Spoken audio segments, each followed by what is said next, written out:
all the heals, all the peels, everything goes to Aurora. So who knows, this Aurora might even go for a Sky Piercer, considering there's a lot of heal, there's a lot of crowd control, and now the claw gets picked up by Team Liquid. So let me just say this, if Aurora somehow gets a very good early game, Team Liquid is gonna suffer for the fact that Claw needs farm, the Yisenshin needs farm, Esmeralda also kinda needs farm. So if Aurora has a good early game, Liquid might be in trouble. Yeah, I'm also worried. It's a very annoying lineup to go up against if you are Liquid at this point. There are just ways to speed up. There's just the Wrath of Dryad that could just catch you and stop you in your tracks if you don't dive in. So timings are very crucial heading into this game.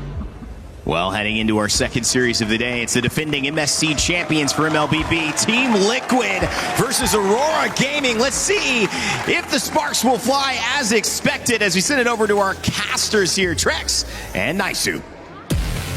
Here we go. This is going to be an interesting one. Off the bat, off the rip, Trex, after an amazing Series 1 to start off day 2 with MSC.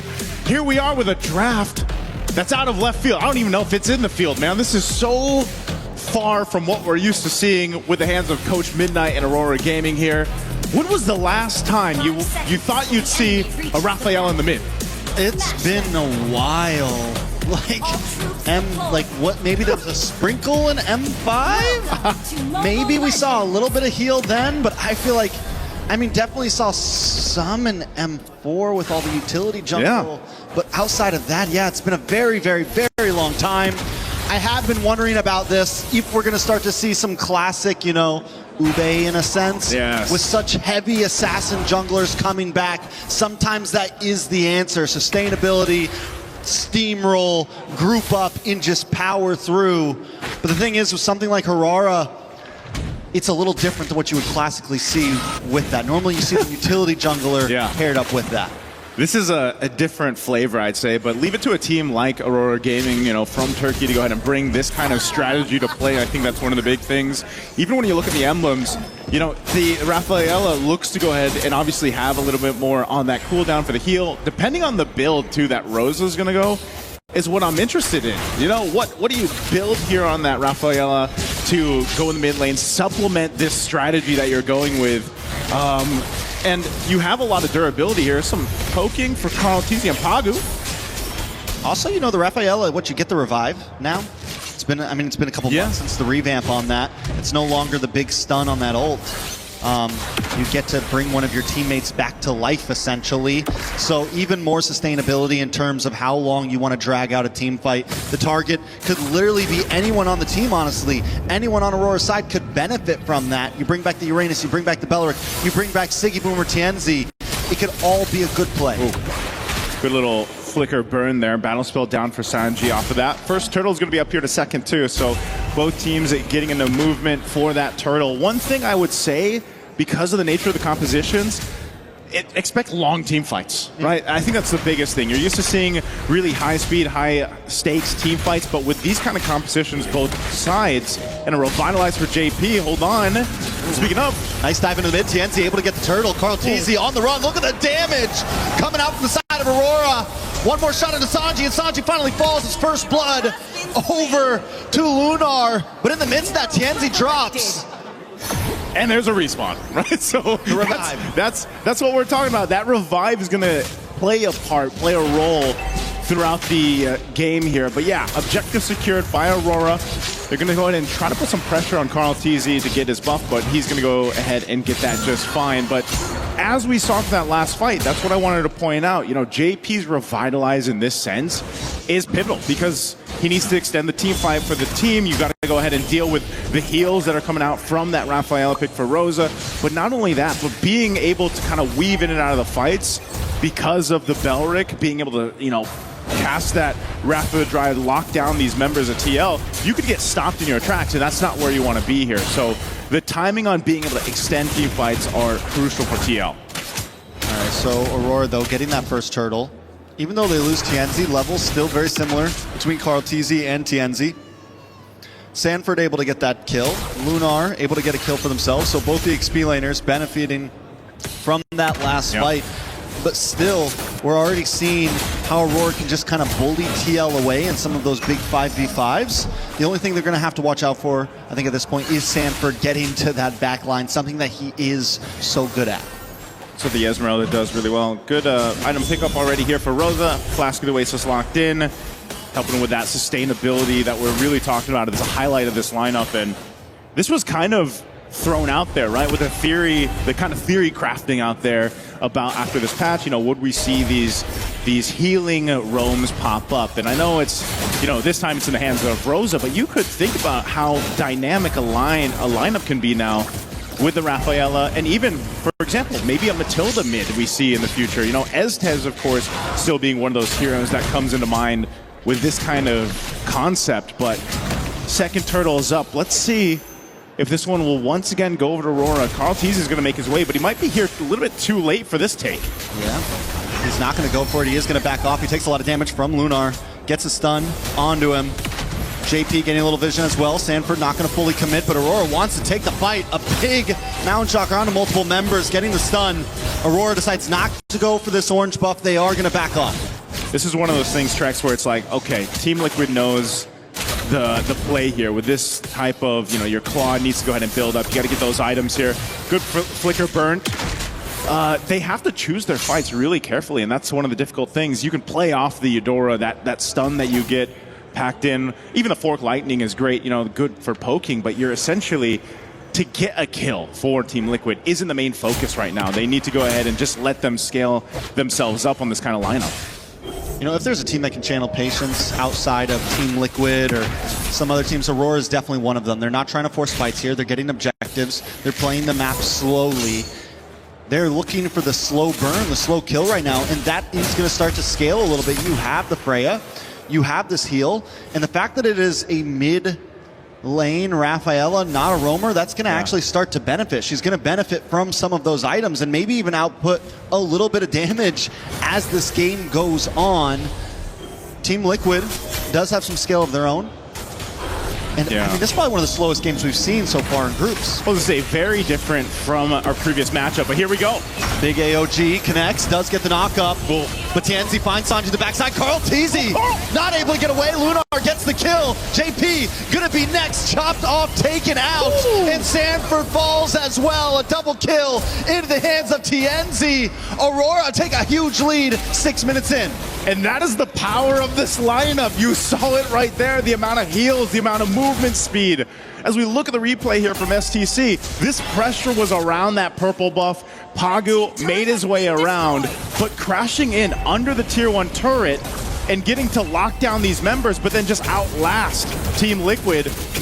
That's what the power play is for this kind of composition. This is why it ends up working out. You can see the men behind it for this one. This concept is working for Aurora as they get now the third and last turtle of this game. This is what I mean when I say we are just unpacking the meta. Yeah. The layers are still peeling off right now, and we still got a long way to go till we figure out exactly what is what.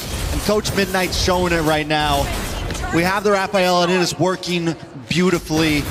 Definitely we can't count TL out just yet, but the fact that Aurora is up 4K right now, 2 towers, TL has been unable to take anything.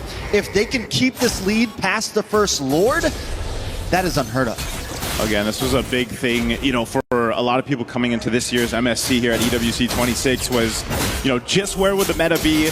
How would the current contenders for that championship and the defending champions themselves adapt to a meta that's quite different, right? Just from last year alone, just from a few months ago for a lot of people.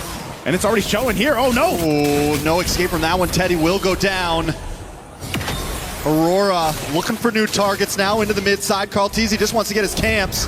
But Aurora want more. They want to come for this tower wave, crashing down the mid, and look at the grab. A lot of damage on a TL. Into the backside, Aurora able to push Sanji away, and Siggy Boom locks on. JP falls as well. Aurora is relentless on this mid lane. Aurora is relentless in this game, and they'll get another as Sanford is the next to fall. I thought for sure they were done, but now they're under towers. TNC with a triple in the face of Team Liquid. In the face of a holy defense, they're jumping under towers. Man, oh man, who would have thought this is what you'd see in an opening matchup here for Team Liquid, and now they're desperately trying to hold on to the mid tower. And they're still under it. The heal is insane. Tower shots to the face. They're immortal right now. Can they end it? I think they can. Minions down the mid side. Down goes Sanford. They're going to pile on to Carl Teasy, and they're going to pile onto this crystal. It's a wave still coming. They got to wait for it. Death counters. They got to wait for the minions. They're going to make their way slowly here as they put on a show for us. Team Liquid, can they defend it still? JP and Sanji are up. AOG comes out. Wave of minions comes out as well. Aurora can't fully overcommit. A big stun coming in from Sanji. But they fall. JP, Sanji down for the count. Aurora Gaming don't want to waste any time. Sanford dives in with a fallen star moon. It's another wave coming. Will Aurora stay here?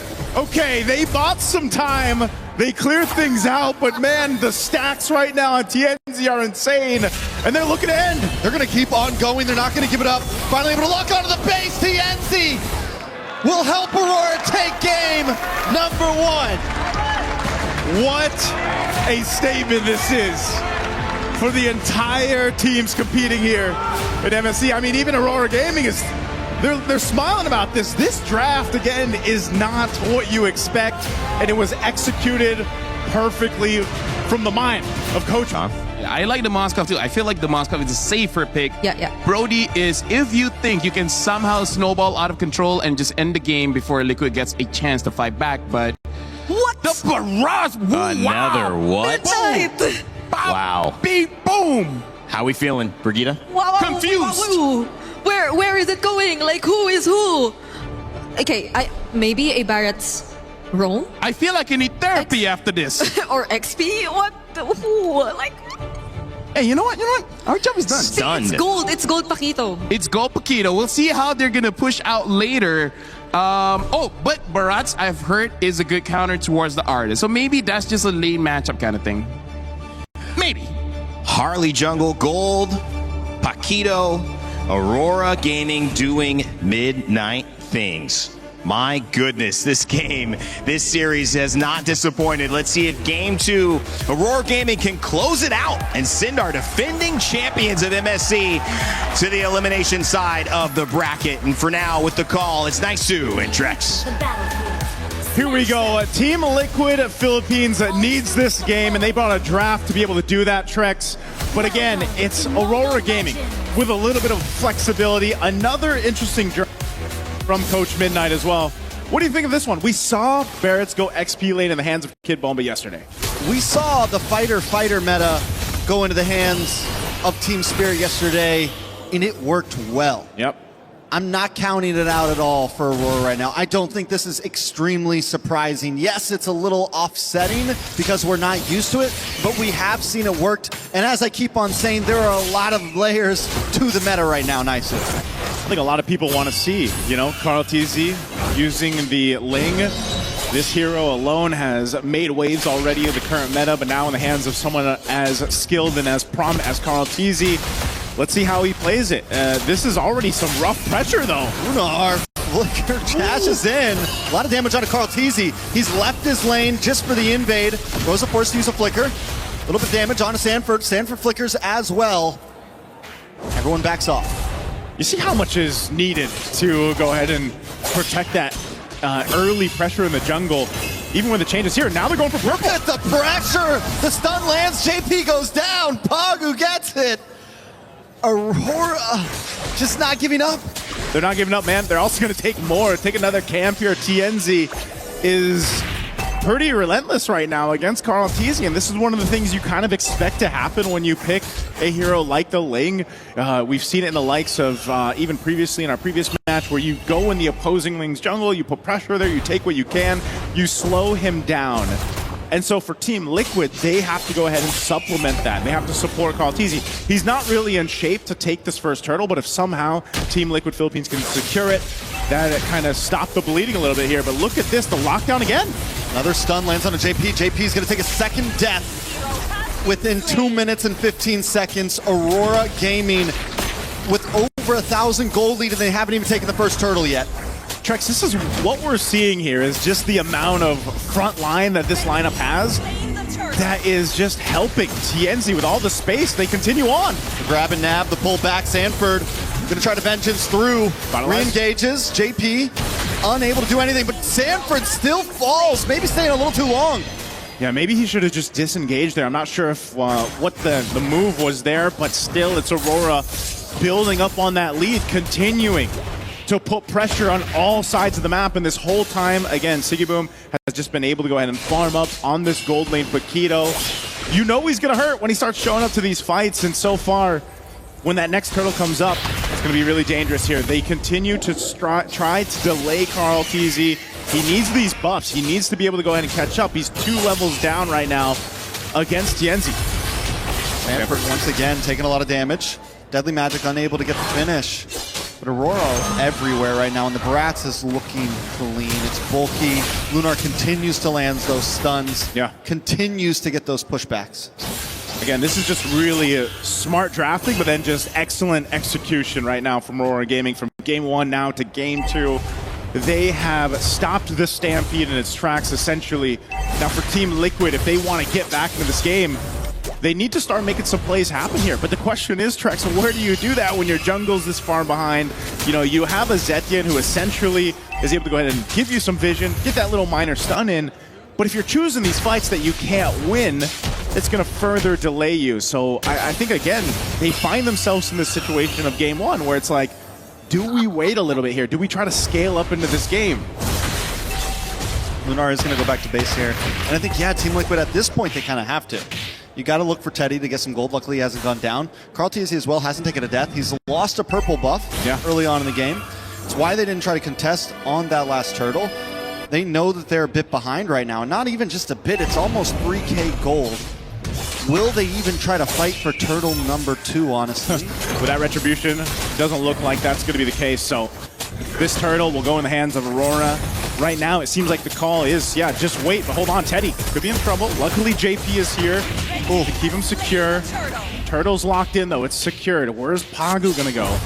This is the best thing that Carl can do, though. Push that bottom side, get some extra gold, but there's a fight.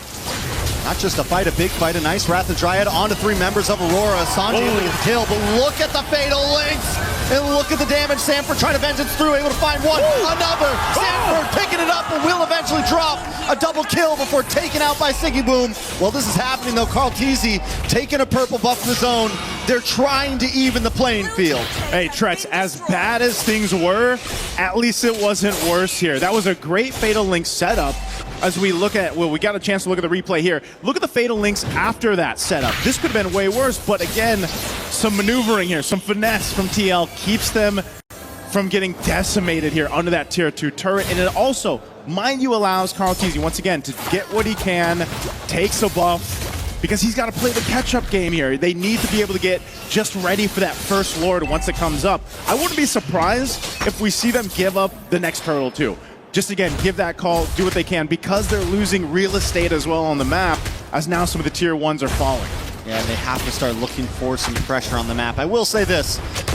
You can't count Team Liquid out until after the first Lord, at least in my book. As long as this gold lead stays around 2.5 to 3K, TL will always have a hand to fight with. I'm still waiting for that big moment for Carl TZ to pop off, though. He's been farming. He's able to come back a little bit. He steals a purple buff. Look at the damage. Does come down onto Lunar. Lunar's able to use the flicker. Tempest of Blades falls as well. And everyone pulled back in. The damage on Aurora is insane. But Fatal Links in response. Still not enough as Teddy locks onto Pagu, chasing him down, but there's no escape today. A double kill into the hands of Sanford. Leave it up to Sanford to make that play. What a final slash he was able to use to set things up, but it's still Aurora. They take down a tier 2 turret. They're finally going to lose the turret in the mid lane, but Aurora now needs to be a little more calculated. They put themselves in that position. They know an Arlot's there, so they got to watch out for that. And so little by little, TL has brought themselves into a position now where maybe they can actually get a turtle, unless still it's that call of give them this one. Let's just get ready for that Lord. JP is going to give that information. Sanji's here as well. They don't want to get caught out here. Carl TZ's not even a part of this, though, as he wants to push down bot. Another turtle in the hands of Aurora as Carl TZ looks for more map control. Team Liquid have dropped that gold deficit down. It's only a 700 gold lead over the hands of Aurora. Sigiboom on the hunt for Karltzy will be able to get away on the mid side. Aurora want to reclaim this mid tier 3, even out the lane field. A nice fatal links, does not connect. Purifies do pop though. Look at the damage onto Lunar. Teddy goes down with Sigiboom over to the backside. He finds 2. The Sanford locking on though. Tianzi falls. Double kill for 40. Maybe a triple over to the hands of Sigiboom. Unofficial, but still able to possibly get that final hit. It is a brawl. It is a bloodbath. Aurora and TL. Who would have thought it'd go like this? Oh, Sanford. Okay, there's not much more I don't think he can do here. Just trying to clear this wave out, but he might take a couple too many hits. Sanford shut down. A beautiful shutdown into the hands of Sigiboom. The guy is a monster right now. 5-0-2. Oh man, look at this. Here's the replay brought to us by SDC. Look at Sigiboom. Yeah, comes he from the back. joins this fight from the back, and everybody just lined up there right on target. Again, the bleeding was staunched a little bit because of Sanford's play here. But it's just that case of we're playing from behind. If you're Team Liquid Philippines, you have to be able to make these happen. And now Karltzy gets taken down. So not the best timing here for TL to lose their jungler. I gotta say, Sanford's had some great plays, but there's also been a few times where maybe he stayed a little too long, used a few too many vengeances. Look at Pagu here, hanging out in the bush. He's gonna finally show himself and back off. But they gotta watch out for those angles because Aurora's been so good at attacking from all sides. They're finally gonna be able to take this tier 3 as Pagu zones away Teddy. The tower drops, JP will drop as well. The Deadly Magic should be able to finish it, but no, he gets the health back. Teddy with a blazing duet as Sanford jumps into the backside. Aurora kind of in shambles here. Karltzy shows up as well. Tempest Ablaze comes down. He takes out Sanji. Karltzy still unable to get a kill though. One more hit, he's terrified, a double kill into the hands of Rosa. Aurora has their number. Great team fighting from Aurora Gaming there. They knew the plan and they stuck with it. Again, this final slash was great, but also the blazing duet wasn't able to get the efficiency it was looking for there from Teddy. TNZ with the fancy moves here to try to stay alive through this all, and he does. Just, again, the fighting that we're seeing from Aurora Gaming has been refined from the last time we saw them play here. And my goodness, they're making it look good. Aurora's making it look so good, saving the Terrified. All of those little micros. And the thing is, it's not just the small fights that they're winning, they're also winning on map placement. They have the whole package right now. Trex, this is insane. Look at across the board how much of a lead they have, but especially Sigiboom. You mentioned it, 7-0-4. He's up nearly 3,000 gold against Teddy. And that is not where you want to be. I mean, again, we talked about Paquito in the gold lane. These fighters being brought back into the gold lane when all we've seen for a long time was the Claudes, the Moscows, the Harris. Well, this, once again, changes things, the dynamic of the meta. And you see it in the hands of Sigiboom like this. I mean, where do you start if you're TL? Who do you focus on here? And I think that's the biggest thing. That's why it feels like the Aurora Avalanche, man. It's coming right at them. The force of nature itself. At your front door.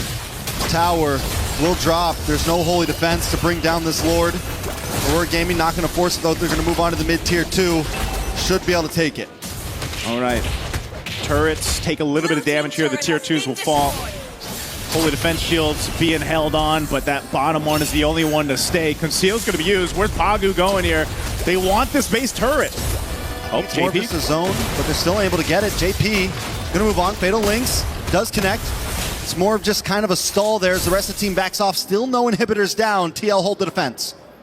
All right, you have to start looking at where this could turn over on its head. 6,000 right now for Aurora Gaming. That is a big lead to hold against a team like Team Liquid Philippines. Again, they did it in Game 1. They're doing it here in Game 2. And it's still looking the same. Again, where do you start if you're Team Liquid? Well, that Lord coming up in about a minute might be something, but do you take that risk? Do you take that gamble to go and just try to make that steal? You know, what we've seen before when the hands of Lings, where you can go in and get that miracle play, that miracle retribution. I think with the fact that they do have all of their inhibitors still standing, TL could maybe let this Lord slide. They do have some decent ability to defend in a siege. They have the big ult from Sanji. They can get the stuns. They have a Blazing Duet. They have Shred. They can play well in the pocket of their base. It's a hard base to crack. Not only on top of that, you have the Wrath of the Dryad, you have the Final Slash. They have a lot of defense measures. Trex, this is how far behind Teddy is currently. The Corrosive Scythe was just picked up. Usually you see that Trinity locked in. I believe he's got the Trinity now if we can take a look at the items, but 12 minutes in, yeah, he just locked it. That's about 3 minutes behind right now. So that's the big kind of thorn in the rose right now of Team Liquid. How do you deal with that? Now he's online, but even if he comes through, does he have a defensive item to withstand what Aurora Gaming is throwing at him? Yes, you mentioned the Wrath of Dryad, that's a big thing, but maybe you give up the Lord, you go for one more defense, you have a great high ground defense that you can play around with if you have to, but Daytona's welcome's used up here.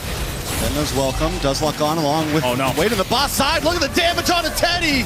Siggy Boom is just unstoppable. The target is locked and he never misses. Just going to make it worse right now as 2 fall for Team Liquid. Aurora Gaming will go ahead and get themselves this Lord and get ready to approach the base of Team Liquid again. Again, this has been a really rough one for Teddy, the gold laner of TL, but just the team as a whole because, again, your firepower, once it's taken out, it's mainly into that quad. Carl Teasy might be able to help too, but he was also delayed, so just as a whole, across the board, Team Liquid has been playing with their backs against the wall. So Carl Teasy will cut the waves for where he can, delay this Lord push, and wait for the rest of the team to be up here. And Siggy Boom's trying to lock on, will he get there? Yes! Tempest Blades drops, this move after Carl Teasy. A lot of damage comes in, but there's no escape! TNZ gets the final hit! Carl Teasy caught too deep in enemy territory. I've never seen a boxer punch the sky like that. My goodness, Siggy Boom. He picks up an immortality, 9-0-5. And now here we go. Lord making its way up top. Gonna charge into that base turret and take it down. 20 seconds still for Carl Teasy to be up here. And now Aurora Gaming with a 10,000 gold lead will look to end the series in a sweep. Aurora Gaming looking to end this. A big Fatal Links does lock on to Sanford, a Blazing Duet to do everything they can to defend. But Aurora Gaming have locked on the base, and the Stampede has been stopped. What can they do against this force of nature? The upset of the day happens. The champions go down, and Aurora Gaming take it 2-0. A very tough loss here for Team Liquid. And the Cavalry